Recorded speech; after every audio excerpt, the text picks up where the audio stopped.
Welcome back to the Opposition Podcast number 30. But the first 30. for 2025. Rukshan, mate. Happy New Year. Happy That's New it. Year. Merry Christmas. Happy New Year. Happy Hanukkah. It's So Happy be Hanukkah. inclusive, mate. Happy Diwali. What else is there? Is that that's this time of year? No. No, it's not. It's not. So now you're just being diverse But no, for the sake of it. I'm being diverse. But it's good to be back. New Year 2025, and as the title states, we'll probably get into this later. It has been off to a bit of a bang, to excuse the pun. What a year already, and we're on day 2. Yeah, it's crazy. I was excited for 2025. Yeah, 2024. You're happy with how the year went and wrapped all up? I think at the end of the year I was happy with it, but I think and the reason why I was happy with it because you had kind of an idea of how 2025 will go, and yeah, I guess today's interesting. There's good and there's bad, but yeah, I definitely have a lot of hope. How was your New Year, firstly? Yeah, my New Year was good. Just a bit of a quiet one. Didn't get up to too much, so just kind of boarding the year with. No, not like that. No, not at all. Really? Nah. Did you? How was your New Year? What did you get up to? I'm so. You don't even remember? I remember parts of it. It's all very vague. So you had no gin and tonics?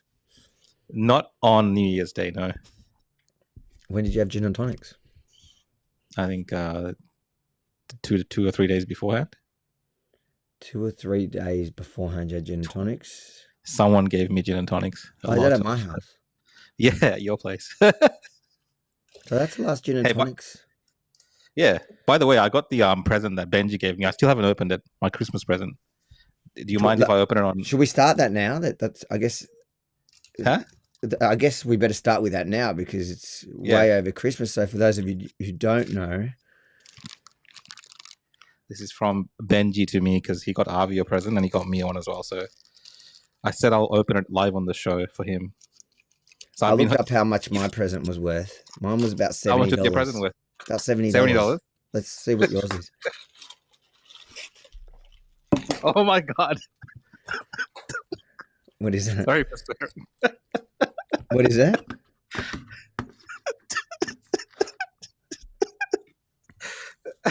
That's Benji. He got you a pack of Red Bulls. He got me a $70 vodka. He actually wrapped it up. Do you know what though? Like vodka Red Bulls. I don't know what to say. I don't know what to say. I haven't had vodka Red Bulls in a while. I guess maybe I'll hand this over to you. What'd you say? You'll sell it to me? I might as well. Why don't you repack it? Repack it, and I can't even re-gift it. It's not even something you can re-gift to someone. You know, you normally get a gift and you can pass it on to someone else, but bloody people, I don't know what people will think of me. Benji is the only person that can get away with gifting someone a 4-pack of Red Bull for Christmas. Did you get him a present? Yes. Really? Yeah. Because my sources say that you didn't, that you just gave him what I gave you to give him. No, all I know is you didn't get him a present, but I got him a present, and then you claimed that present was from you, but you have got him absolutely nothing. So wait, so let's just. So what you're trying to say is that you got him a present, and you got 4 Red Bulls. I didn't get him a present, and I got a $70 bottle of vodka. Yeah, pretty much. How does it work? I don't know.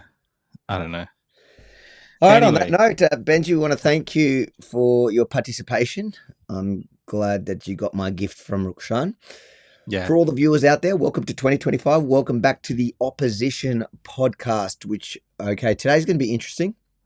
We're going to do it in, 3 stages. Yeah. Start here. This is on all the platforms.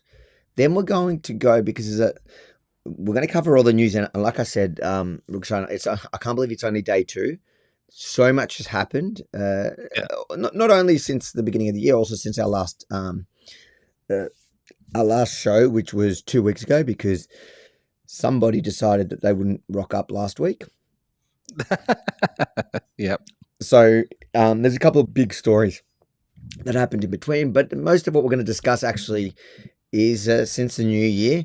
And one of the stories that we want to talk about tonight is actually it's insane because it's trending on Twitter. Yeah. And it's something that's pretty close to my heart. I'm pretty knowledgeable about the situation, and I'm excited to see that the world is finally talking about it, because I've been talking about it for probably 5 or 6 years. It's about a good friend of mine, who we're not allowed to say his name on some of these on some of the platforms. It's insane. Like, just even, it's not even like talking about COVID. You can't actually say this person's name, really. Yeah, well, it depends. You can actually say if you're condemning him, if it's negative, you'll be able to get to say it. And I'm not exaggerating. I've literally lost hundreds of thousands of followers on Meta for even sharing a photo with him. So we're going to discuss that, but that'll be just so. We're going to do the first stage where we talk about all the other issues making news. Then we're going to talk about that big story, which is actually unfolding as we speak. So in the last 24 hours, it's been, in the last probably 12 hours, it's been trending across Twitter around the world. But you got to remember, England is just waking up to it. And I know I'm not giving anything away. I don't mind talking about it, but we just can't mention the name. So we'll go into all that once we move off the main platforms. And then in that period, I don't know, we've been doing that thing where we take some calls. Depends how the conversation. We've got no extra guests tonight, so maybe we'll take a call or two even while on those platforms if you want to call in. But we'll stick around for the last couple of minutes at theopposition.show exclusively. So you've got to go theopposition.show. You need to register as a member, and then you can actually call into the show by pressing the button. I'll show that to everybody. I'll pull it up on the website to show you how to do it. It's very easy. Theopposition.show. Go to today's episode. There's a button below that in which you can actually call in. You'll sit in a waiting room, and either in the last 20 minutes we'll bring you in, or once we move over just to the private group, which is much smaller, that is just for members only. But having done all that, where should we start? I think probably the more serious news. I think so. The most that's just been unfolding today. So many of you might already know this. We've had what looks like multiple terrorist attacks in the United States of America. So in New Orleans and also in Las Vegas. So I'm just pulling up the links that you've sent me. I haven't even had a chance. Yeah, there's a few. I think you can just pull up a news article, maybe just look it up, just so give a bit of people context. But New Orleans, we've had that horrific terror incident where an individual in a pickup truck, in a white pickup truck with allegedly an ISIS flag attached to the back of it, has run down a road after mounting a sidewalk and getting in front of a police vehicle, and then run over, I believe, multiple people. I think there's probably like 40, 50 people that are impacted by this in terms of injuries already. And 15 deceased confirmed for now. And I believe there's a few others probably in some type of intensive care. This is Bourbon Street just behind me. This is a really well-known part of New Orleans in the historic French Quarter, a place that is really a magnet for tourists. And where the suspect, the person that they believe was responsible for driving a pickup. I'll turn down the volume, see if they show any. Sorry. Oh, here we go. So break it down. What we know so far.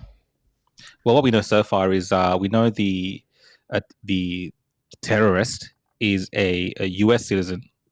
He's in this pickup truck, which has crossed over the southern border 2 days prior. We also know that he's ex-military. He's recently converted to Islam as well, and he goes to a mosque. Was he recently converted, or was he just become religious and declared ISIS? I think from what I've read, someone in the comments can correct me, he has converted. Not recently, but he's converted over the last few years. Wow. The driver crashed the pickup truck through the crowd about 3:15 a.m. on Wednesday night. So that's New Year's Eve celebrations in the party district of the French Quarter. And you got to understand, this is, I think, 3 a.m. in the morning. People obviously had a big night after New Year's celebrations. They're unawares of like, you know, the surroundings. A lot of people out on the streets in New Orleans, which is like full of bars. People are drunk out on the street, and this maniac terrorist just kind of plows through them. And the actual videos of it, which we probably won't play on this, is quite horrific of people being run down. A lot of this, if you want to have a look, you can find it on X. There's lots of videos that people have taken on their mobile phones, and it's horrific to see people just, you know, on the street having a night out, finding themselves murdered in this horrific terror incident. But what's been interesting since, obviously, this story, the response has raised a lot of eyebrows from the FBI. We've had initially the FBI saying, we had the law enforcement, the local law enforcement in New Orleans saying that it's a, you know, terrorist attack, and then, you know, a couple of minutes later we had the FBI saying it's not a terrorist attack, even though they found improvised explosive devices. Even though he was flying an ISIS flag.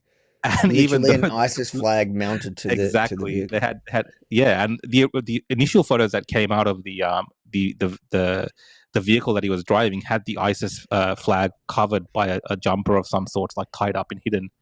And later on, now we've seen more closer images of this ISIS flag. So clearly there is that link to extreme Islamic terrorism through ISIS that we're seeing. Obviously, this is still being looked into. They were looking into other people as well, whether he's had accomplices, because they found pipe bombs and these type of weapons, explosive devices scattered throughout the area as well in New Orleans. So it is coming together, looking like not just a guy in a pickup truck that decided to, run a bunch of people over. It's been planned out.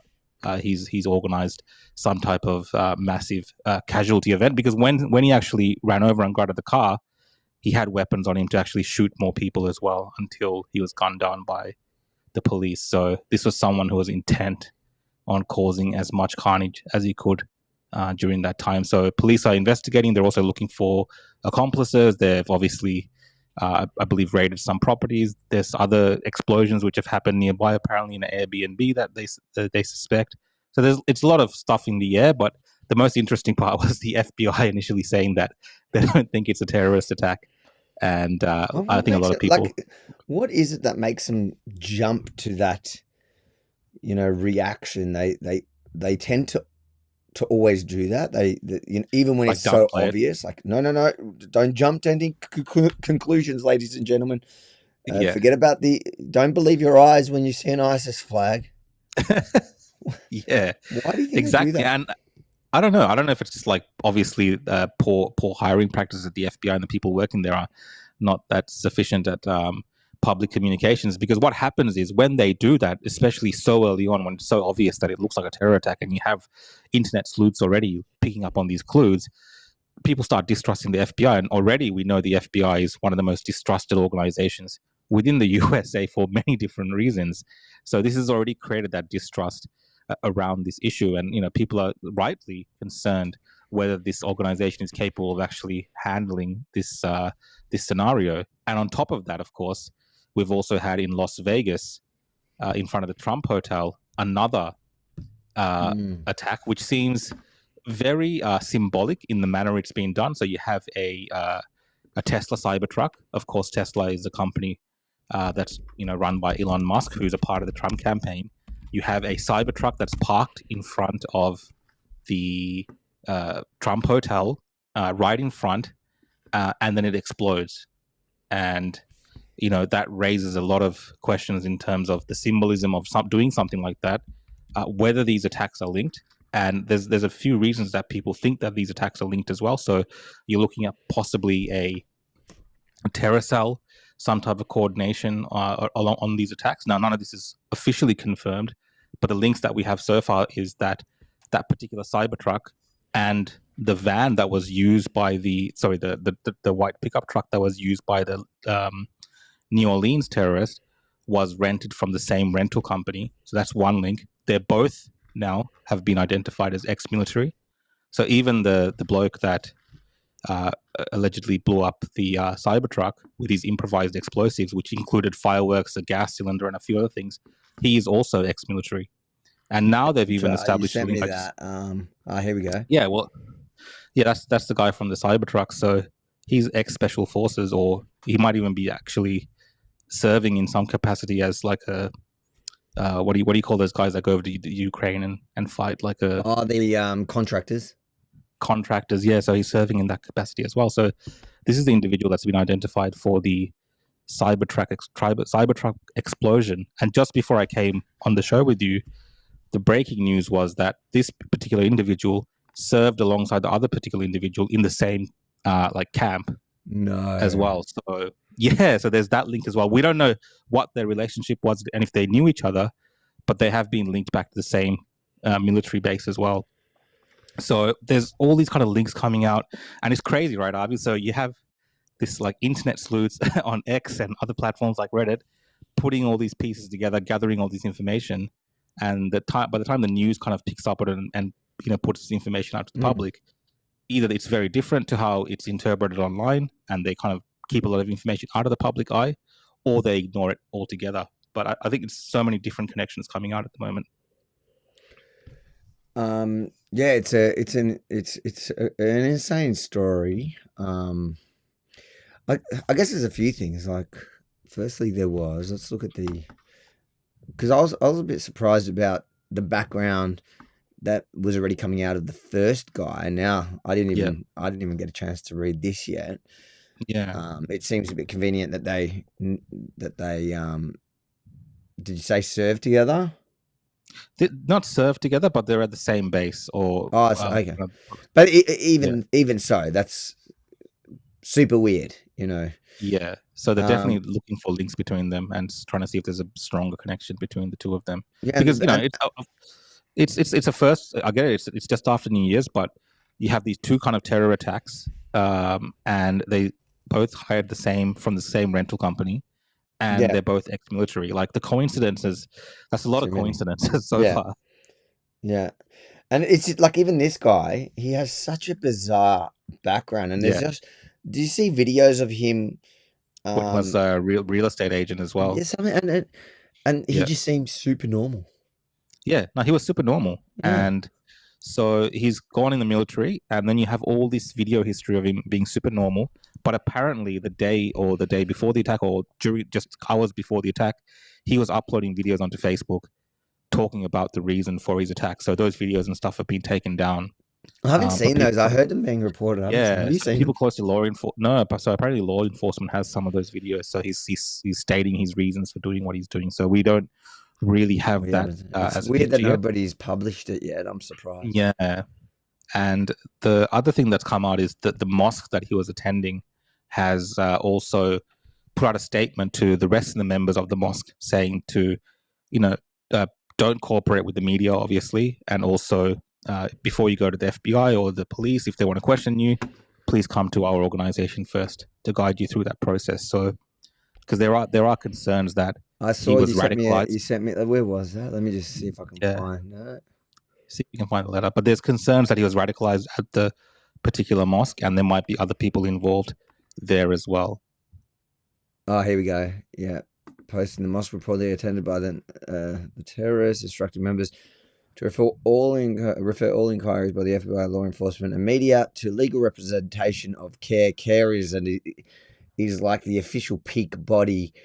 What does it stand for? It's like the American peak body of Islamic. It's like Islamic Council here. Is that similar to that? Yeah, it's like the Islamic Council, and since October 7, they've been like full on radical. I think they've been like that for years. I think people are just finally realizing it. So look, it's an evolving story, and I think there's a lot more to it, especially if they haven't really said that they still suspect there's more people connected to it that are out there, especially for the New Orleans one. So they're still pursuing that particular angle. So that might be why they're being a bit hesitant to release more information as they try to find these people and make these links and go through the electronic devices and communications, just in case there is more attacks planned or whatever it is, especially, if it is like some of us suspect that these two people are somehow linked as well. There's a possibility that there might be other attacks planned in other states, because both of these individuals have driven across borders, hundreds of miles, whatever, and done these attacks in seemingly random states. So why New Orleans? Like there's questions being asked about why that particular spot. What's important about that? So definitely starting the year off like this with this increased terror threat in the USA makes us also wonder about the increased terror threat throughout the rest of the world as well, including Australia, because you are seeing even before, during Christmas, we had that attack in Germany. So these type of attacks are increasing. So I think a lot of us really have to be mindful about the types of extremism which is being allowed in our communities, firstly, and also whether our intelligence agencies are prepared to handle some of these type of situations, especially if they get intel and warnings. Because most of the time, Avi, what happens is with these cases, you find out later on the FBI comes out and says he's been on our radar, right? Or we've been watching him, or we've already investigated him, but we've let him go. So more often than not, that's usually what happens when it comes to these type of cases. Avi, are you there? Have I lost you completely? I think it's just me by myself. What's happened to Avi Yemeni? He has disappeared. Let's see. Can everyone still hear me? Let me know if you can hear me, guys. I don't know what's happened to Avi. He has completely disappeared.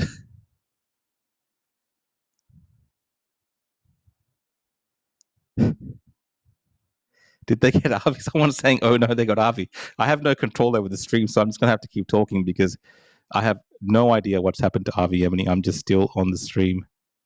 Hopefully he can hear me. Let me just try to get him on the mobile phone. Just make sure he's okay. Give me a second.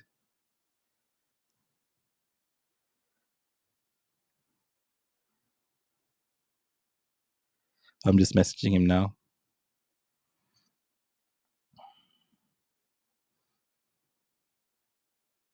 All right, he's having some technical difficulty, so I will carry on.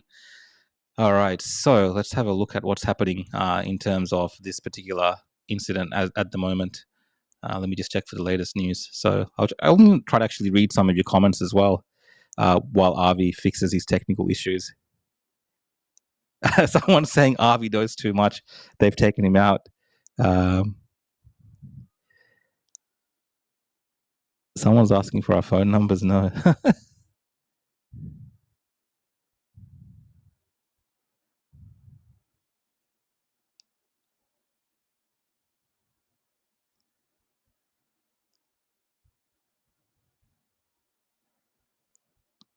All right, guys, I'm just trying to wait till messaging Avi, trying to get him to fix his technical issue and get him back on here. So just hold on a minute. He's doing what he has to do. Avi's studio is B grade. You can't say that because I help him put it together. So I don't know. I think maybe he's trying something else. Who knows?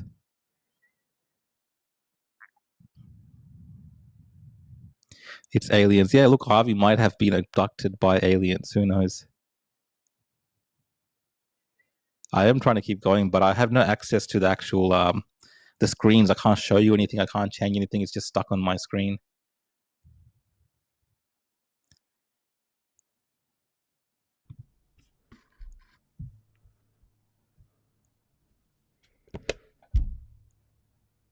You all right? They tried to hijack my show. I didn't try to do anything. I didn't know what happened. Benji, where's Benji when we need him? I know, exactly. Anyways, so where were you? What were you talking about? I think everyone fell asleep. I was talking about the individual, but that's okay. We can move on now. So, do you have anything to add about these terror attacks? I think firstly the reaction from all sides were wild. I think there was one that you sent me here. I think this is a great example of it. Like people who don't know what to do, what to do when events happen that don't kind of suit their narrative anymore. And so it was kind of a joke somebody sent me going, oh, I wonder how Candace Owens is going to blame the Jews for this one. Because you've got a guy who's literally done what we got used to almost seeing in 2016, 2017, in that period, or 2014 to 2017, I think we used to see, these kind of vehicle attacks. And there's a lot of questions around it because there is actually a bollard set up there that should have, but I think they're under construction. There's a few failures there. Yeah, they had spent like I think $40 million on doing that type of on the bollards and all that kind of infrastructure, but there were some issues with it, and they just put a police vehicle along in the middle to block it. But and he just kind of drove around it. He managed to drive around it. So yeah, there are those issues. But like you said, I did see Candace Owens actually initially say that the guy was Iranian. That was like left of field because no one really. I didn't see that anywhere, but she came out saying he's Iranian first. She said I'm guessing from his name, he doesn't sound Texan. Yeah. He's Iranian. And the thing that's wild to me is in the time that she spent formulating that post, why didn't she just Google the name? You can just Google the name and its origin, and it'll tell you. And anyone who knows anything about the Middle East would know that that's not an Iranian name. It's not a Persian name. But that's what all the Persians are saying, yeah. Yeah, but so I guess it demonstrates how, when you kind of come at some preconceived idea, and you really want somebody to work out the way you kind of. It's she wanted it to be that way so that it explained her whole narrative, because it's really hard for her. Lately she's been saying everything is what's the idea behind what she's saying? She's saying if it's Iran, if it's anything to do with Iran or somebody blames it on Iran, then it's encouraging us to go to war with Iran, which is exactly what Israel wants, and that's the whole shtick.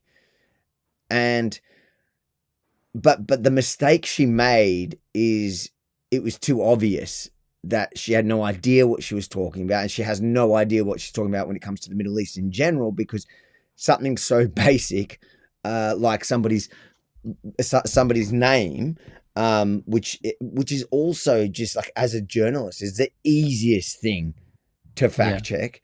She didn't even bother doing that. She just assumed, it sounds kind of Muslim and ethnic. It's probably Iranian, not knowing that, just because certain countries are Islamic and there's different sects of Islam and they have essentially names that their that say their nationality straight away, and every Iranian jumped up. I saw on Twitter immediately going, "What are you talking about?" Yeah, I saw that. But it's it just exposes their bias, the same bias that they claim everybody else has. These people who for many years acted like they were on our side, they seemed to have it as well. And when it turned out, I think this one that you sent me, when it turned out that it was clearly not an Iranian, but he had an ISIS flag. So then the mental gymnastics is, well, that is a US and Israel ally. What do you make of that?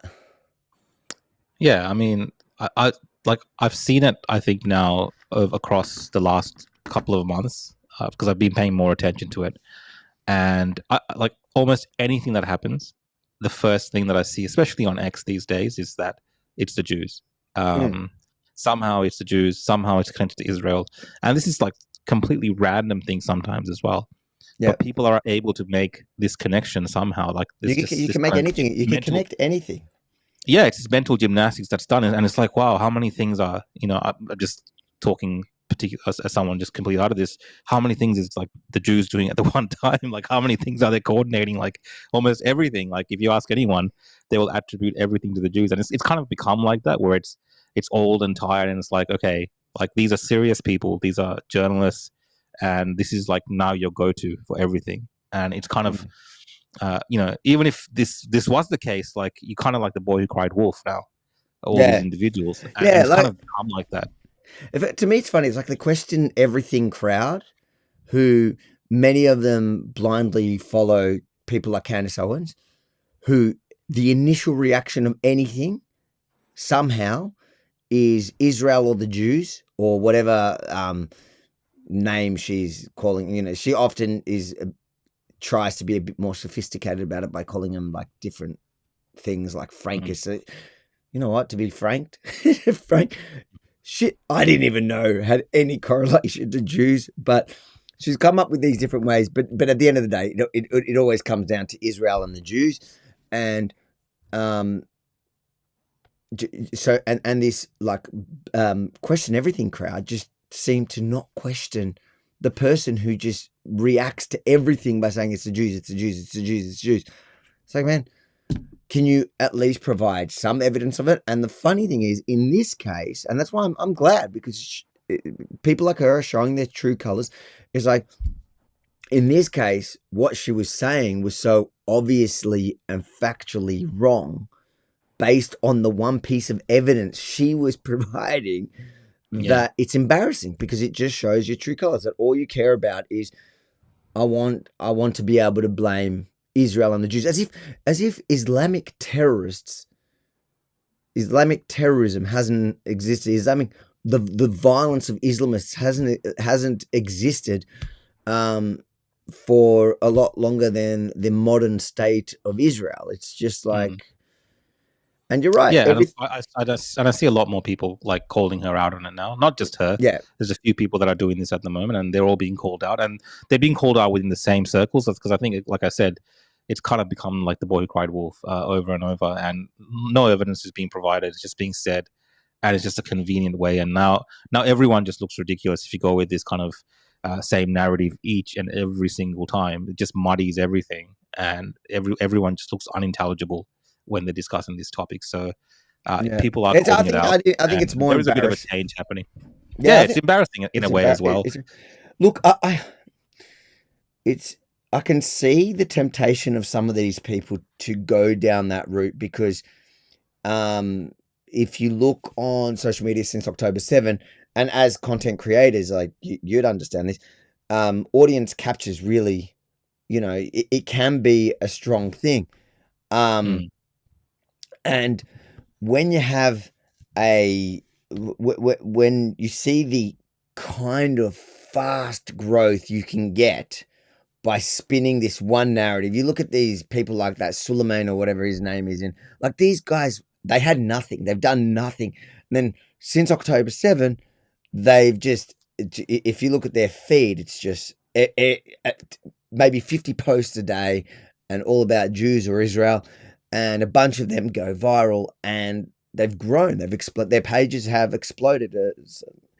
I mean, look, there seems to be this might be a crude way of saying this, but there seems to be a market for it's the Jews speculation online. There's always been a market. There's always been a market for it, but it's one of the things with Musk's X, which I think we'll probably talk about later as well. Yeah, is that it's allowed more of the kind of this free speech dialogue to happen. So people are more openly expressing this type of sentiment, and there are bad actors who are just obviously engagement farming and really just using it to spread their particular worldview. They don't really care about the truth in any respects, but it helps them. So that's really just made it explode.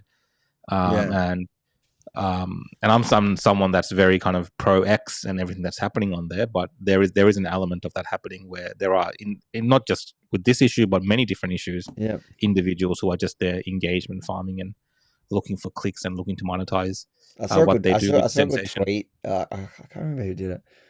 It's like all the things they blame the Jews for. It's like literally like somebody farted in an airport. You have like people like Jake Shields suddenly coming out with the science of the Jew farts. You can. The only thing it is embarrassing. It's more embarrassing. I think for people like Candace, it's probably more embarrassing for her than someone like Jake Shields. Jake Shields has been punched in the face, his entire adult life, and nobody takes him seriously as a political commentator or something like that, or he's not a great thinker. Where Candace Owens did enjoy, many years being at the top of the conservative It's like side that of kind of politics. online intellectual kind of conversations about social issues. Like she was a part of that conversation, and she still is, but she's kind of down one track where you see her as some individual that's Why kind do of you just think why do you think that's happened to her? Like I have theories for everyone. With her, she's an interesting one. It almost feels like, to me, I'm looking at it, she's like, it's like the angry ex, like, who's just lashing out. She had a fight with this Jewish former boss, and now that's the only thing to me that explains it. Surely she's smarter than half the nonsense she spews. Do you even think she believes it? It does feel like that, but I think she's kind of weighed up the odds and said, well, it doesn't really matter what people think, because there's actually an audience and there's a platform for this as well, and it's kind of in that gray area where you do have a bit of that kind of deniability around. Not everyone's on the same page, particularly when it comes to Israel and Gaza. Like, you have mixed views, and that's depending on fine. where you're from. No, but I'm saying, depending on which part of the world you're from, it's an issue that you can exploit for whichever view that you want to have, and people have been doing it for decades now. So she's kind of finding that, with the current way things are and the way that she feels, that she's happy to kind of fit into that circle at the moment. And look, she is someone that I've seen over the years. You know this, like Candace Owens started out as somewhat of a leftist, as she's changed into being a MAGA person. She's changed, and then she kind of changed when she went to Daily Wire, and now she's changed again. And she's someone that's capable of changing again without any kind of self-reflection, I think, looking at her past. So potentially in the future, she might have a totally different view. But she's so smart in the way that she presents herself that the average person that's watching it doesn't really understand. I think a lot of people. I think a lot of people see her now. A lot of people do that are paying close attention, but the average person that's not paying too close of attention to her will think that she's just passionately speaking about the current issues. She cares so much. I know. I am starting to question people that change their position so drastically, especially more than once. Like, I get it if you've shifted your worldview one time as you grew older. What's that saying? You start off as a socialist, and then you end up as you grow up, you turn into a staunch capitalist, because you realize, I can't remember what the saying exactly is, but basically you realize reality kicks in. When life hits you, when you start having to pay your own bills, you realize that maybe we should be able to keep what we earn, and we should be able to earn more. But to jump around these issues and go from one side, being staunchly this, and then going the exact opposite. Yeah, I don't know. I guess it's a history of it. Anyways, that was an interesting one. Her reaction, and there was a bunch of those people on that side, but I think most people were mocking them today, which is what they deserve. In fact, I got to say, I was having a lot of fun over Christmas. Did you see that she took that joke super hard? Oh yes, the Babylon Bee. Yeah, so she's been consistently talking about that joke, and it's not something that I've focused on too much, but I know you've had a lot of. I was just, you know what? Because I think the best way to deal with this kind of, look, she always goes for the low hanging fruit, like Rabbi Shmuley. Like, let me put it out to you, ladies and gentlemen.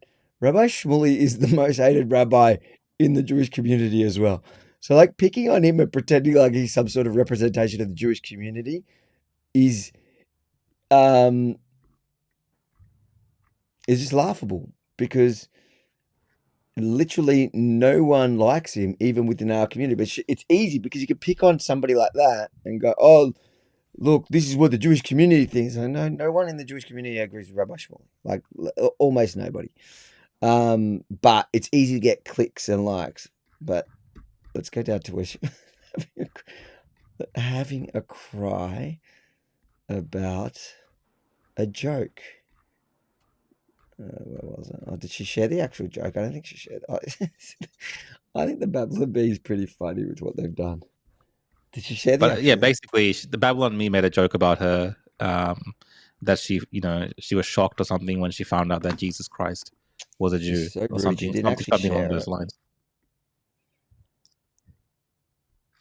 What happened? Why is my one not loading? Oh, here we go. Here we go. By the way, did you have a Christmas tree? I did not have a Christmas tree this year. Look at me, and that's a Jew with a Christmas tree. Just saying. It looks about bigger than you. Yeah, it's a very small tree.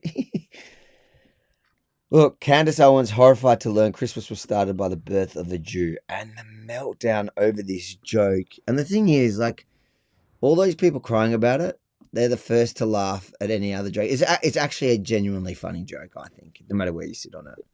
In the context of what's happening around her and the discussions around her and what people say, whether it's true or not, it's a funny joke. And Babylon Bee does this to many different people.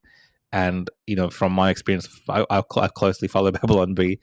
They mock everyone, and it's usually very funny. And conservatives especially support the humor of Babylon Bee. I think even the whole kind of what predicated the purchase of X by Elon Musk starts with the whole censoring of Babylon Bee. So, you know, comedy, making fun of people, whether you are kind of in the same circles, maybe, and you make fun of woke people as well. Sometimes you end up being the butt of the joke, and that's just kind of life. That's how it is. But and yeah, you're right. He made the point. Well. He made the point. What's his name? Seth Dillon. Yeah. He made the point that when they copped it for the racist 7-Eleven joke against Vivek Ramaswamy. Yeah.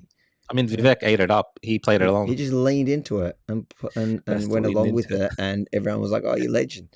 Whereas she's like acting like, "Oh, you guys have an agenda." It's like, dude, she's basically challenging them to a debate or a conversation, whatever it was. It's like a debate. Anyways, let's move on. What is the other news that's...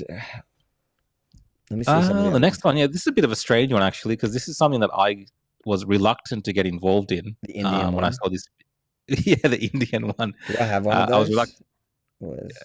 Might be somewhere. I was reluctant to get involved in it for many different reasons, but mainly because it was a US issue discussing around these H-1B visas for skilled migrants. And a lot of the migrants that people were discussing at that time were these Indian skilled workers. Let's pull up your tweet about it, because your tweet was so long and I never read it. And the only reason I got involved was I saw some of that discussion had obviously spilled over into Australia, because there was a bit of this back and forth between the MAGA group. People were saying it's a MAGA Civil War, that people were Elon versus the other MAGA people who were USA first, and some were just Elon first or globalist first, whatever. So it was a bit of an argument, like a civil war debate that was happening on X, mainly between conservatives, to do with visas, American workers, migrant workers, skilled migration, all that kind of thing. But I did see that at a certain point, the more extreme elements of the right used it as a entry point to, I guess, share their own particular views about certain races and people and what they believe a country entails and the makeup of a country. So that's the reason that I made a comment on it. And I was just not even sharing my particular opinion on the American issue, but just saying, like, this is probably the mindset of migrants that most people don't understand. And I try to just bring that from the fact that I've been around migrant populations all my life in Australia, and there is a bit of a difference in terms of the motivations and the ambitions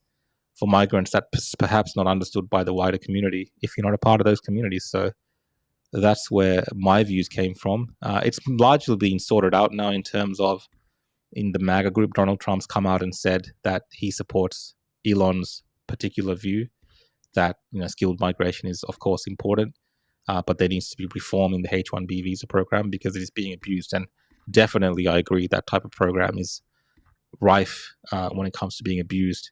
But I think it just took a dark turn in terms of the way that it was being discussed online, and it became very racially tinged, the conversations, and very nationalistic and ethno-nationalistic in terms of people's particular views. And I think that got a lot of people in different communities worked up over it as well. But since Trump's come out and shared some shared a bit of Elon's views about the American worker, as well as the importance of having skilled migration from overseas. The debate slowed down a little bit. Yeah, so to be honest, I wasn't watching it too closely. I was kind of in holiday mode. So I can't really find that long. It was a very long tweet. What were you saying in it? Oh, look, I mean, this is the thing, because it all kind of blew up. This whole issue became even more polarizing, I guess, in the MAGA movement when Vivek Ramaswamy made a tweet about it as well. And to just summarize his thoughts, his ideas, he was basically trying to say that the motivations and the ambitions of, let's say a migrant or an ambitious migrant, skilled migrant, or a migrant that comes to the country with their children, the ambitions for them to get ahead in life is very different to the modern day, American ambition, especially for children, especially when it comes to things like education. The motivations are very different. So generally, things like getting ahead through education, getting a job, aspiring to have a home, and all these kind of things. The Asian mindset, actually, as it is right now, there's traits there where they work harder, which enables them to take those opportunities in a way that perhaps the American people, whether it doesn't matter what race of American, are struggling with right now. And that's perhaps why you're seeing this shifting. And that's really what America needs to address, having a different motivation, a different ambition for America, especially if it wants to be competitive with Asians or with China or the rest of the world, especially when it comes to technology, that you have to change your mindset as a nation. And Vivek saying that, I think, pissed off a lot of people. And that really became about, hey, what are these Indians saying?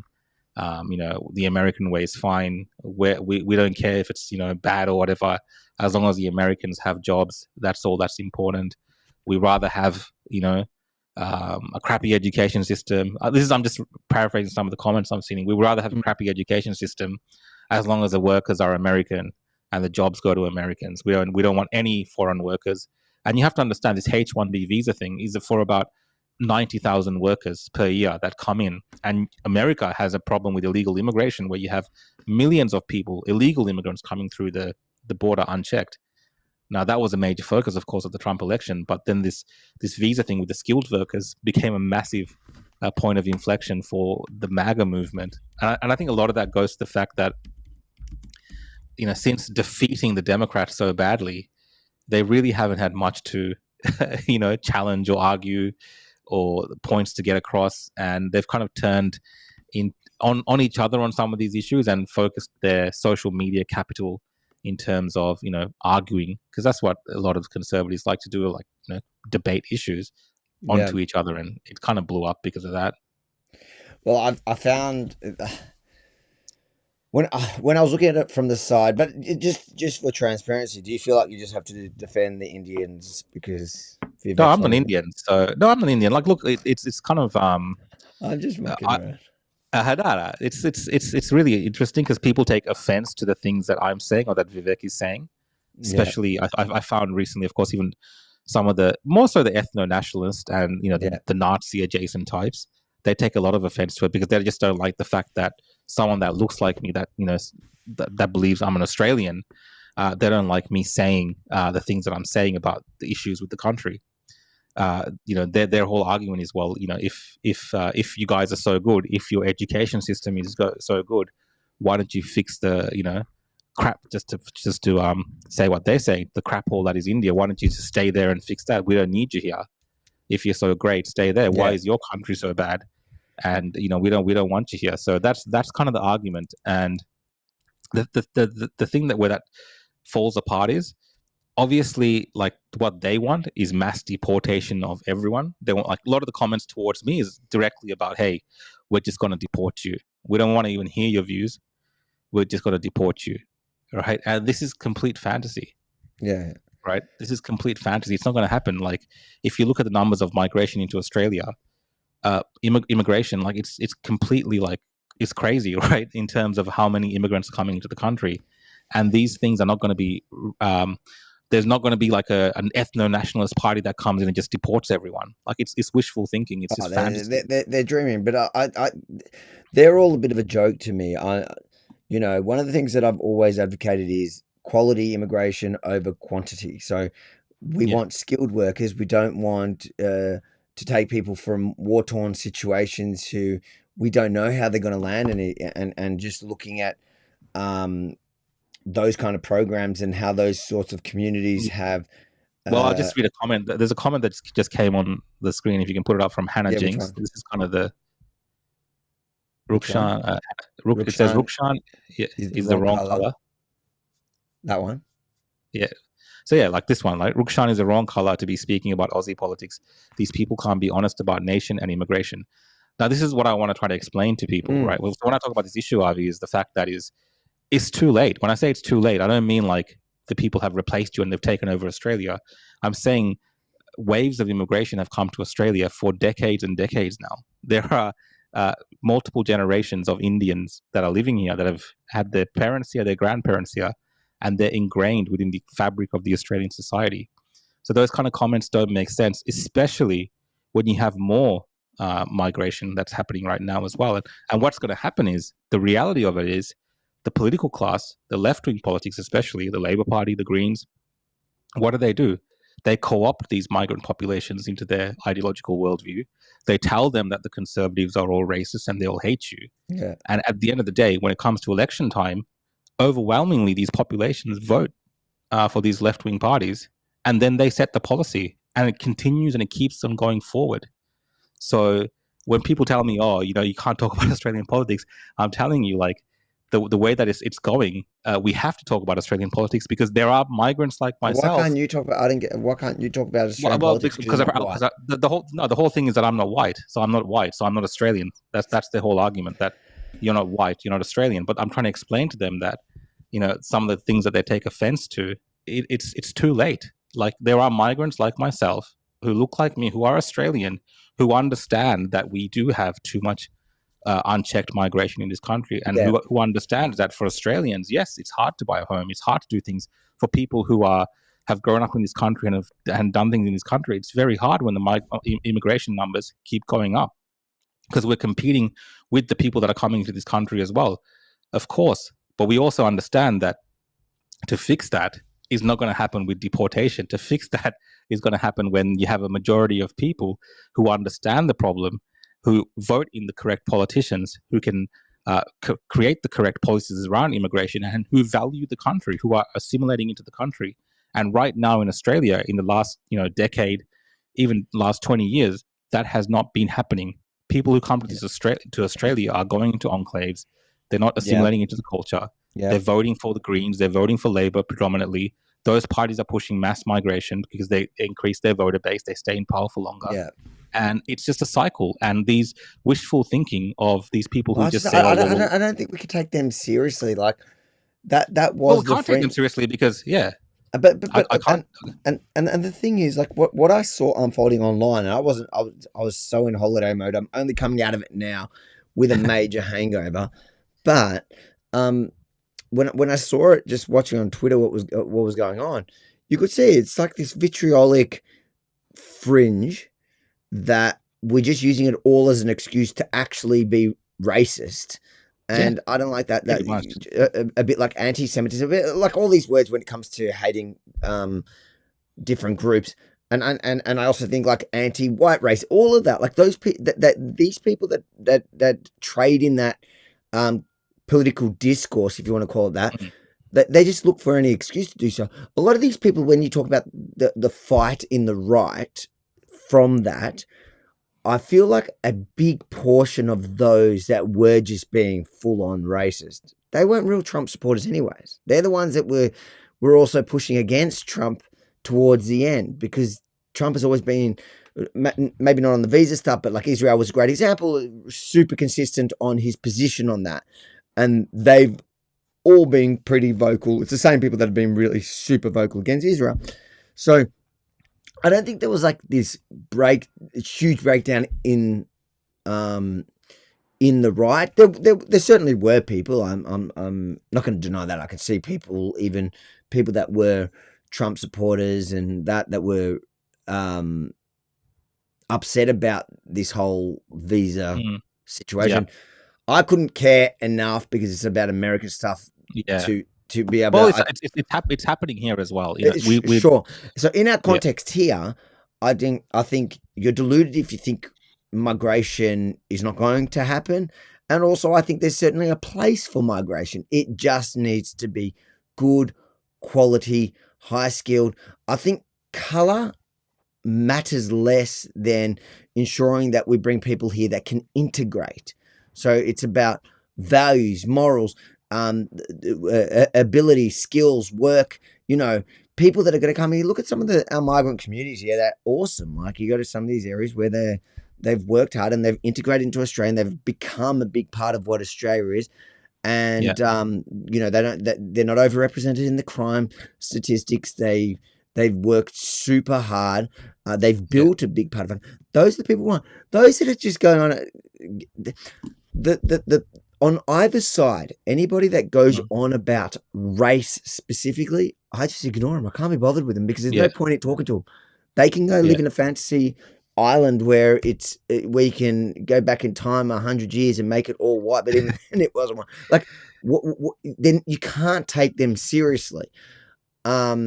Yeah, but you can't take them seriously. But what happens is during a discussion like this, those kind of people with the ethno-nationalist or extremist views, they'll try to co-opt the moderates into being like, well, it's because they're a different racial type. Well, they use slogans. They do that for everything, right? That's the whole thing. And the only reason I engage with it is because I'm like, this is, for me, it's like my humiliation ritual for some of these individuals because they've just kind of completely lost any kind of perspective.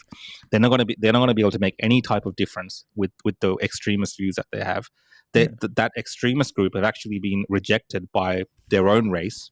Yeah, honestly, I'm being completely honest. They're the outcasts of their own racial group, and their own racial group in the left wing politics, who do have the mainstream media, who do have all of these things, use that power to co-opt migrants into these kind of ideological viewpoints. Where it's and I agree with some of the comments here that people are saying migrants like look at Australia and look at Australians perhaps as being not important. They kind of promote their own cultures, they promote their own religions and all these kind of things, but they do that because they're being co-opted into that worldview. When my parents came here 30-40 years ago, that was not the case. Migrants respected Australia. Now how did that change, right? So back then it wasn't like this, and it's really radically changed over the last 5 years, where we have a lot of sentiment in this country where you have to hate this country. The flag doesn't represent you. The anthem doesn't represent you. Exactly, and that's the problem. The land is not yours. You have to be welcomed to the country by the Aboriginal people here. The people who are here, who are white, they don't even belong here. They're colonizers. So this is the kind of environment that migrants are coming into. And you can't necessarily just blame migrants for the way that they're kind of growing up in Australia, because this is the country that the political class in this country has created. So you have to change that. And to change that, you also now, unfortunately for some of these people that might not like it, they need some of these migrants on board as well, because they're going to become a massive voting bloc. The Indian population, so a lot of people were sharing photos of New Year's from different capital cities, and you look at it, you look at the demographics of the people who are outside celebrating New Year's. The majority of them look South Asian, Chinese, African. There's a massive mix of them. Unfortunately, whether you guys like it or not, they're going to become a massive political voting bloc. And those, like, that's the thing. People, I can see how they. And I understand that, like, for some people, like they don't like that, or they're scared of that, and they think the country's changing. And a lot of that is true. But the replacement kind of stuff that people are talking about, it's not happening, and it's not being done on purpose. It's happening in a way that where people aren't actually fighting for the country. And if you go along with these extremist ideas, you're going to lose even more. You're going to lose, because the other side of politics are very smart. They understand, and they want this extreme push. They want this racism to exist because they use that division to draw people towards them. And if you want to have Australia first, and if you want to promote Australian values and preserve Australian culture, well, you need to create the kind of country and the community and the people to do that. And unfortunately, for a lot of these extremists, it's going to have to involve people that look like me, who are also Australian, And if you guys aren't up to the task, because some of you guys aren't up to the task from the commentary that I'm seeing, well, then we will also do that as well. And we'll try to preserve some of the great things about this country, because that's what it takes. Because the other side of politics, they're steamrolling ahead, and they're not as stupid as some of the people who are just, personally, my personal belief is just talking complete nonsense, and they're going to get nowhere, and they're just making it worse for everyone with their extremism. That's the thing. If you actually care about Australia, I think you've got to ensure we're bringing in people and encouraging people who are coming here that are going to love Australia and going to help build it, rather than people that are going to bring their racial, sectarian hatred. And that can come from any group. So whether it's your white supremacists, your Islamo-fascists, your whatever other sectarian group. Yeah. When people come here, you want... What is that? I was going to say, we got a rein in immigration. Like, immigration is out of control. Like, it's, I'm saying that honestly, immigration is out of control. Assimilation is not happening whatsoever. People don't really care about Australia that come here. But those people have no idea that it's like that. They have no idea that's But that's I guess that's what I'm saying. That's where the fight needs to be. We need to be encouraging good immigration. So, as in, like I said, people that are going to build up Australia, but people pride of Australia. So when they come here, instead of allowing the left to control the narrative around our country, so encouraging people who are new to here to bag out the country, to criticize everything about its foundation. And I agree, like if you come here, it means you want to be here. But that's a privilege, and you should be proud to be a part of it. And if you're not, you shouldn't be welcome here. Yeah, and I'm reading some of the comments. Like, there's people saying they can't find a rental at the moment. They're saying like in IT, Indians only hire Indians, and I think there is truth to a lot of these issues, especially around the rental market, the property market, the way that things are happening. It's really crap. Like, even for me, because I grew up in Australia, like, my ideas around owning property, and I went through like the Australian way. So I know people that have come here after me, who have just come here in the last 5 to 10 years, who are doing better than me in that regard. Yeah. Because they have a different mind frame and a mindset. So we're not really preparing people for those things. And of course, our government and our politicians are also letting people down in this regard. But, it's like they're bringing in migrants to fix economic issues, but they're also creating more economic issues. And there's legitimate discussion around all those issues. You can talk about migration, immigration. You can discuss the issue without going full on racist, like I saw happening online. Exactly. You don't need to bring race into it. Like in that way. You can 100% be against all immigration. Even like that's an okay position to have, if it's not based on just we want to keep Australia white. The idea is it should be we want to facilitate. We want to ensure Australia's culture and our values are preserved and encouraged, and before we bring more people in who potentially will help ruin it. That's where it is for me. I agree with you. I do have set sympathies around the fact that white people are blamed for things that they shouldn't be blamed for by these left-wing ideology, right? It happens. Like, I know that. You have the history of the West is not appreciated. The things that have been built by the West it's vile, but you're not going to make it better by encouraging, firstly, by being blatantly racist, where they can just say, you see, the white people are all racist. You're not helping this situation, and you're allowing them to bring in more people who are going to hate the country.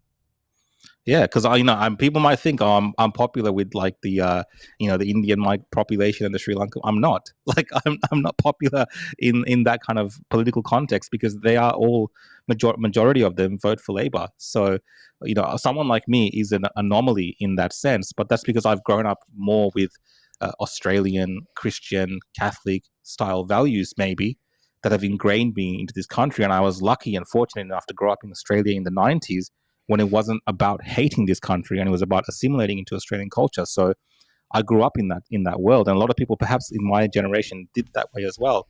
But now it's a different game, And I'm not just up against, these crazy ethno-nationalist, Nazi-adjacent individuals who are not going to really move the policies in this country whatsoever, because they just get either legally ignored, politically ignored. There'll be social outcasts of their own racial groups, like I said before.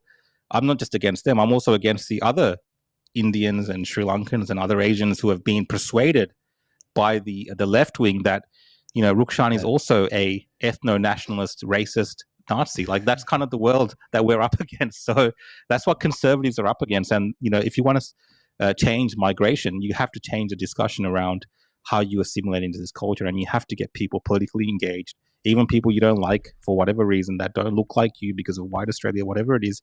You have to get them involved in the conversation and actually make sure Australia is prosperous for yourself and for your families. And really, I honestly believe, save some of the great things about Australia, because it is changing so rapidly, so fast.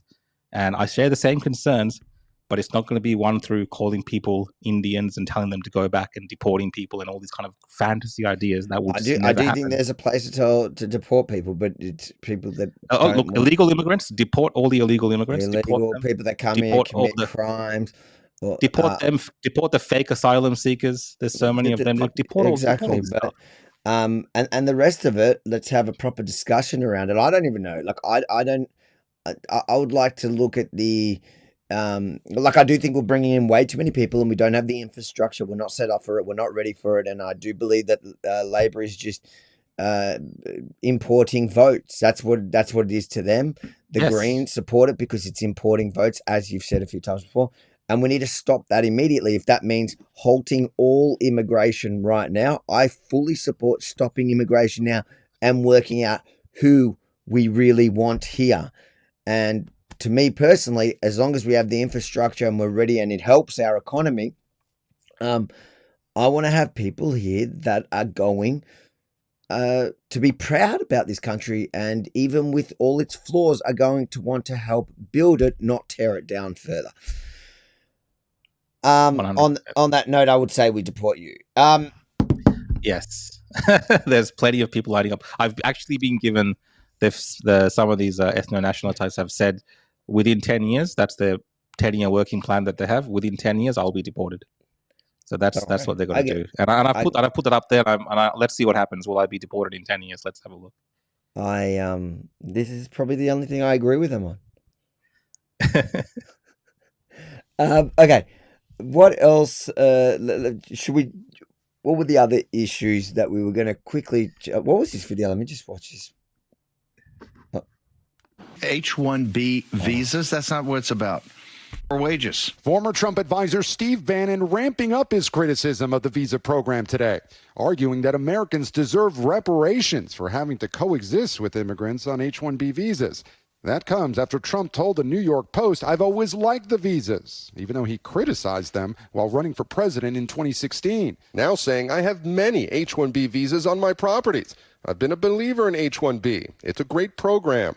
The controversy has been dividing Republicans for days. Some of Trump's closest advisors, including billionaire Elon Musk, have been defending the program, along with others in the tech industry, which relies heavily on those workers. Some Republicans skeptical of the program. I think the abuses of the H-1B program have been evident. One far-right activist even slamming Trump's new artificial intelligence advisor for supporting easing restrictions on skilled foreign workers in the past. The immigration issue revealing a rift in Trump's coalition weeks before his inauguration, pitting the populist MAGA wing of the GOP against business leaders. Trump appearing to agree with Musk this summer. Somebody graduates at the top of the class, they can't even make a deal with a company because they don't think they're going to be able to stay in the country. That is going to end on day one. Over the weekend, Musk threatened to, quote, go to war on the issue, but later wrote that the program is broken and needs major reform. It all comes as the tech industry faces another looming battle, a ban on TikTok in the U.S. set to begin. It'll be interesting to see how it plays out. I think the left and the mainstream media are rubbing their hands together, hoping that this is the end of the Trump. And I think there is a lot more. It's a minor issue. I think Trump has to get over the hurdle of actually dealing with the illegal immigrants first. When he's actually in power, that will be the But first. I think when we talk about the minor issue, I think that there's that group within the so-called right that are trying to take down Trump, and they're going to jump on every little issue. But as long as Trump stays consistent to what he wants to do and doesn't get swayed, which he hasn't indicated at all that he cares about that lot, which is kind of pissing him off. You know, it's the same group. The ones that are really pushing it is the same group that were campaigning against him. Now, the mainstream, like NBC, is going to call them MAGA, but they weren't MAGA. They may have been MAGA a day here, a day there, but a lot of those that are really pushing against not Laura's the one they showed there. She's been like super MAGA, but a lot of those that are that were campaigning in this last week, that are some of the loudest voices in that argument and targeting Elon. They're angry about everything else. They're just trying to jump on it, and I don't think they're going to have much success, to be honest, because I don't think. No, I mean, Trump's kind of got on his way on this H1B thing. I think he's going to get his way on that. He's already got his way on the speaker, which they were against as well. That block. Yeah, exactly. Like I just don't think. I don't think it matters. I think, and they just move on. I think Jan really 20 is going to be fun. Jan 20 is going to be fun, and when Trump's back in office and he's trying to deport, these illegals that have come to the country, millions and millions of them. Yeah. You will see the Democrats and the media fight against him, and that will be the biggest fight that they have, I think, for the first, because that's going to be a major policy issue that he promised that he will deliver. And when that starts happening, and when you're going to have the AOC and all those type of political hacks, doing the theatrics, it's going to be on. And I think a lot of the focus is going to go back to that, because really, is it really about 80,000 legal migrants coming to? No, most people that are arguing out that. I think most of the arguing are doing it in bad faith. Let's. What I reckon we do. Well, the next one was, I think, based on this, was around demonetization on. Yeah. Do you want? Should we just go into the two platforms before we do it? Yeah, we can just go into X. So what we're gonna do? I am so. Tired from partying too much. I've just straighten up. But hey, it is. This is a warm up podcast, guys. We're just getting back into it after all the holidaying and partying. The funny thing is, you didn't party at all. I know, but still, I'm just tired from doing nothing and eating. So I'm super scattered is probably the word. Yeah, scattered is the word. So this is a warm up. We'll be fully. We'll be back into it by next week. Back into it properly next week. But let's go. Let's quickly discuss these last two issues, guys. We're going to go over to, because, like we said in the beginning, the second issue we're going to discuss today we can't really do on Meta or YouTube, so we're going to go over just to X and Rumble, or on the opposition.show, and then we'll open up maybe for a couple of calls. We'll see how we go tonight.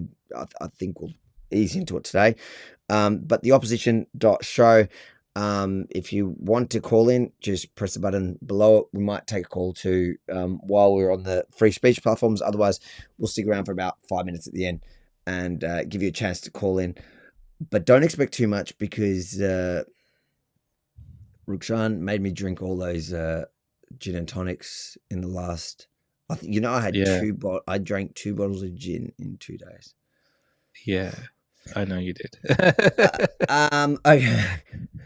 That is, so let me just shut down the main channels. I'm reading some comments here, people saying, we should engage more with the comments and stuff. We normally do. I was just a bit slow today, so apologies on his behalf, because he's just managing it, and I think the last thing he can do is also read comments as well. He doesn't seem to be all there. I'm not all there today. I'm definitely not all there today. Sorry, guys. But I've got a week to recover, and I'll be back on my game next week. But for now, let's jump over to the free speech platforms only. We'll do live interviews on them. What? I'm just reading. So normally opposition podcasts, we have a guest on. So again, it's just the first one of the year. We're just getting everyone back into the